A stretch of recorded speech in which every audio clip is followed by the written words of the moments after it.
I'm Craig Kenneth, a relationship coach and a psychotherapist. Every relationship is different and every breakup is different.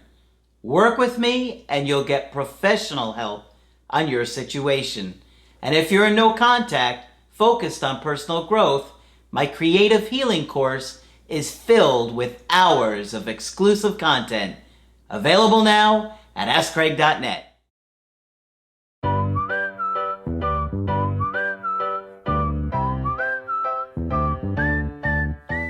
Hi there, I'm Coach Craig Kenneth. I'm Coach Margaret. And today we're going to be talking about black and white thinking. Margaret's got some good research on this topic, but if you want to get our help personally with a coaching, you can on my website, AskCraig.net, and you can sign up for the coaching option that works best for you. I do email coaching and I do Skype, and Margaret is available for Skype coaching. If you feel that I can be helpful, please sign up. Just click on Margaret on the top of the website to do that. Margaret, what is black and white thinking? All or nothing. It's all good or all bad. I totally disagree. I don't know what to say. The people who think in black and white terms, all or nothing, don't see the shades of gray in between. I agree with all of that. Well, that's good, but I can't keep up with the way you're changing how you see things. It's an ongoing problem, and we hear it in some fairly subtle ways where you might not even think about it so I'm going to pontificate on that for a few minutes. And believe it or not, I think a good approach to this has been developed by the cognitive behavioral therapy people. Now, I never say anything nice about them, but today I'm going to. Mark your calendars, folks. Mark your calendar. My only problem with them is that they rely on what goes on mentally more than emotions, and I think you need both. Okay? So that's my problem with them, but I think they handle this really well. Okay. If you experience all or nothing thinking, you are not alone. Cognitive behavioral therapy in Los Angeles, they're talking about a particular agency, says that all or nothing thinking is clarified as a cognitive distortion or a conclusion made based on little or no evidence. They talk about there being 10 or 12 cognitive distortions that many of us human beings get into. One is all or nothing thinking. There are others. And what it really means is we make a conclusion without having any evidence of why we got to that. Okay? And it's one of the most common cognitive distortions that people experience. I myself have been told by different therapists that I constantly gravitate to extremes. You're all good or all bad. Mm-hmm. Okay? Why is all or nothing thinking detrimental? All or nothing thinking prevents us from growing, adapting, and generally enjoying anything that isn't perfect. Okay, so remember, it's all good or all bad, so it's a total failure or it's perfect. Mm-hmm. And there's a big road in between, isn't there? Sure. Yeah. But we human beings seem to like to look at extremes. I don't know why, but we seem to.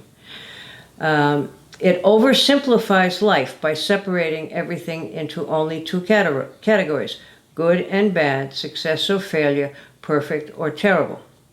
Since literally no one is perfect, all or nothing thinking tends to land us into those negative categories. Absolutist thinkers, black and white thinkers, see themselves as failures if they make even one tiny error. Someone at 4 Points Family Counseling in Los Angeles reports that it removes any opportunities to celebrate small successes or to learn from mistakes. When the positive outcome is an absolute, like perfection, anything negative forces us to classify the whole operation as a failure. Wow. Okay? This is why black and white thinking patterns are so closely linked with anxiety and depression, mm-hmm. and consequently low self-esteem and lack of motivation. Sure. I mean, how are you going to feel successful if, small things don't feel like a success? Right, if that ruins the whole thing. Yeah. 6 telltale signs of all or nothing thinking. If you notice your inner thoughts doing any of the following, or you start speaking in these extremes, you may be an all or nothing thinker. Okay? Okay. You use superlatives. Words like always and never lead directly to black and white conclusions. Most branches of therapy say be careful of always and never. Always and never gets you into trouble. The branches always say that. Yes. I always screw things up. No one will ever talk to me again. Okay? That's number one. Number two, you give up easily. Setting goals is great.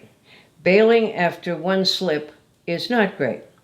If you plan to do dry January, for example, do you know about dry January? That means after drinking over the holidays, you don't drink for the month of January.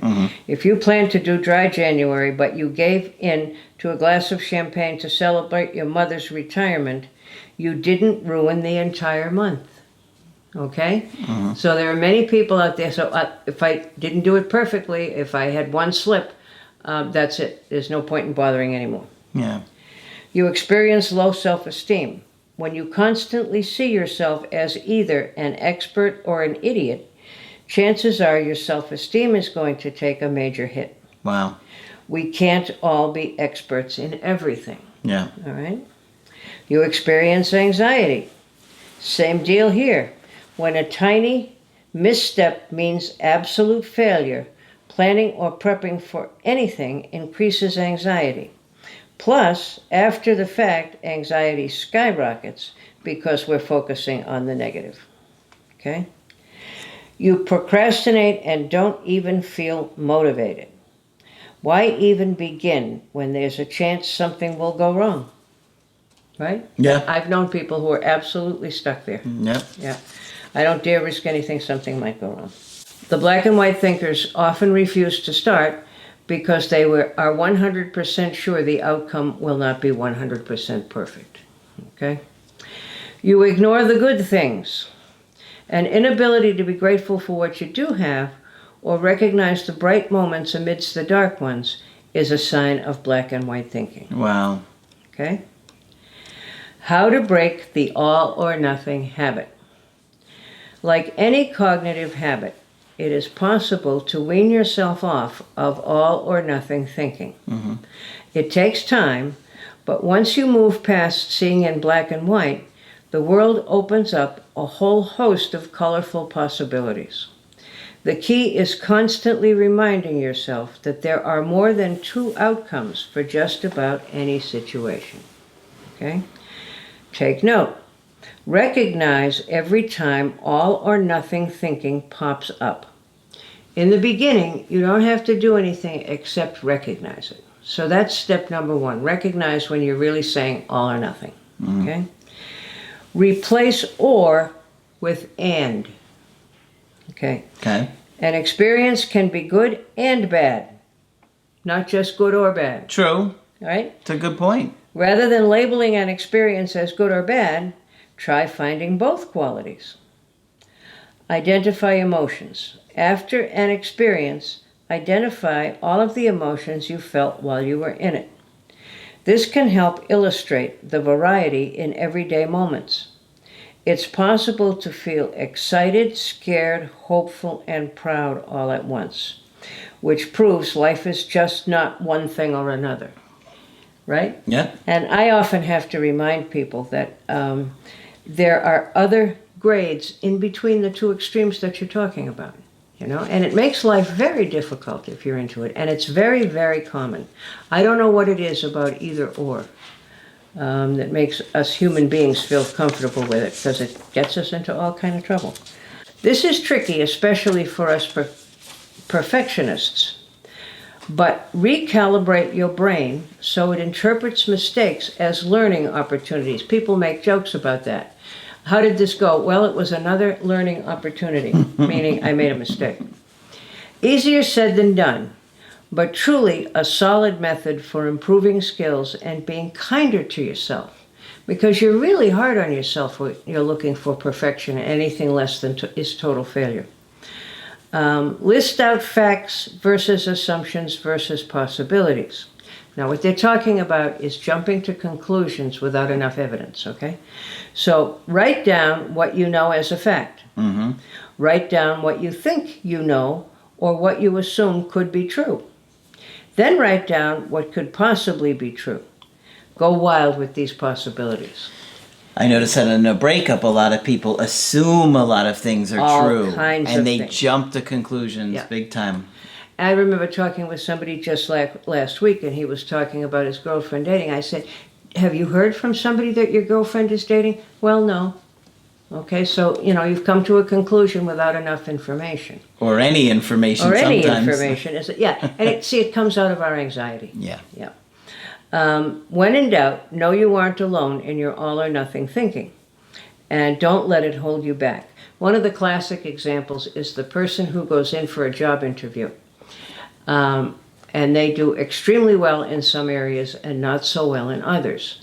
And the common example is you go to this job interview, and when they ask you what your weaknesses are, which they all ask, as we all know, so you can come out of that saying, well, I didn't do well on that question about weaknesses, but how I would use my prior experience, I aced. Okay, so that's not all or nothing thinking. It's good and bad. Margaret, what did you say when people asked you what your weaknesses were? I said I didn't have any, and then I never heard from them again. And I remember interviewing someone one time, and I always asked it a different way. I'd say, what mistakes have you made that you learned from? And somebody said, I have never made any professional mistakes. I said, well, I have. You can't think of even one? No. So, nobody cares if you make mistakes. The important thing is, do you learn from them? And if you're anxious, it's that much easier to get into all or nothing thinking. I'm thinking of somebody I worked with for a while, and if he couldn't get hold of his wife for more than, after more than 5 or 10 minutes, he was sure she was out dating the boss and she was out to lunch. He was just sure. Yeah. Or they were out having coffee. And I'd say, well, do you have any proof of that? Do you know that? Well, no, but I just know that's what's happening. And that's another major cognitive distortion, that what you feel, okay, I feel that my girlfriend is dating. I feel that my wife is out with the boss. And sometimes we take what we feel for reality. Yeah. All right? So, no black and white thinking. There's always gray. And try and catch yourself when you're thinking in extremes. Okay? Good stuff. Yeah. And what we hear is, he never loved me. I'll never hear from him again. Careful of always and never. Yeah. You can think about yourself maybe doing some of these, or maybe your partners or your ex even, and it will give you a little bit of insight into understanding yourself and them better, right? Yeah. It's not good or bad. It's good and bad. I like it. I like it too. All right? All right. Give Margaret a thumbs up for her research on this one. And of course, when you want to get our help personally, just go to my website, askcraig.net. Sign up for the coaching option that works best for you. I do email coaching and I do Skype. And of course, Margaret is available for Skype coaching. If you feel that I can be helpful, please sign up. And if you do a coaching with her, it's good and good. Thank you. Thank you, Mr. Craig. And that's it for this video. I'm Coach Craig Kenneth. I'm Coach Margaret. And we will talk with you soon. To get my help personally, go to askcraig.net and click on Schedule Coaching and choose the option that works best for you. I do email coaching or Skype. To schedule a coaching with Margaret, click on Margaret on the top of the page and order a Skype with her. For the Knowledge Creative Healing course, click on the link at the top of the page and click Get Started Now.